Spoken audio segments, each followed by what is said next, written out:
মহান বিজয় দিবস আজ বাঙালি জাতির আত্মগৌরবের দিন। দেশের প্রতিটি বিভাগ, জেলা, উপজেলায় নানা আয়োজনে পালিত হচ্ছে বিশেষ এই দিনটি।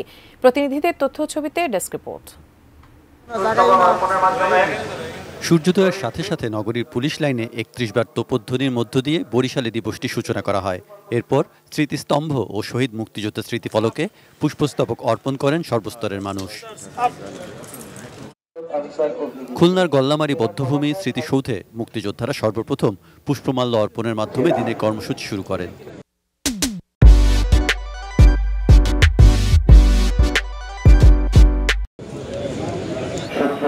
সূর্যোদয়ের সাথে সাথে বগুড়ার ফুলবাড়িতে শহীদ মুক্তিযোদ্ধাদের স্মৃতিফলকে ফুল দিয়ে শ্রদ্ধা জানানো হয়।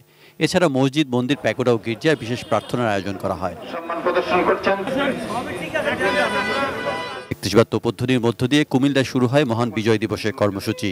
এরপরই টাউন হল মাঠের শহীদ মিনারে ফুলেল শ্রদ্ধা নিবেদন করেন সব শ্রেণী পেশার মানুষ। যশোরেও ৩১ বার তোপধ্বনির মাধ্যমে দিবসের সূচনা। এরপর চলে বিজয় স্তম্ভে শ্রদ্ধা নিবেদন।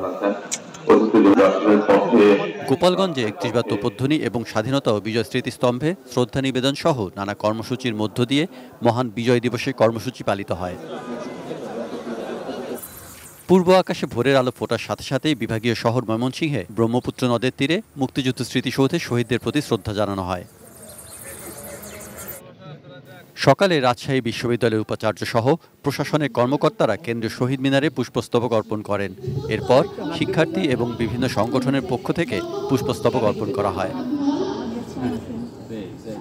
রাঙামাটি কেন্দ্রীয় শহীদ মিনারে মুক্তিযুদ্ধের শহীদদের প্রতি শ্রদ্ধা জানান সর্বস্তরের মানুষ। সাতক্ষীরায় শহীদ আব্দুর রাজ্জাক পার্কে জাতীয় সঙ্গীতের মাধ্যমে জাতীয় পতাকা উত্তোলন এবং কেন্দ্রীয় শহীদ মিনারে পুষ্পমাল্য অর্পণ করা হয়। ভোরে তোপধ্বনির মধ্য দিয়ে দিনের কর্মসূচি শুরু হয় নারায়ণগঞ্জে।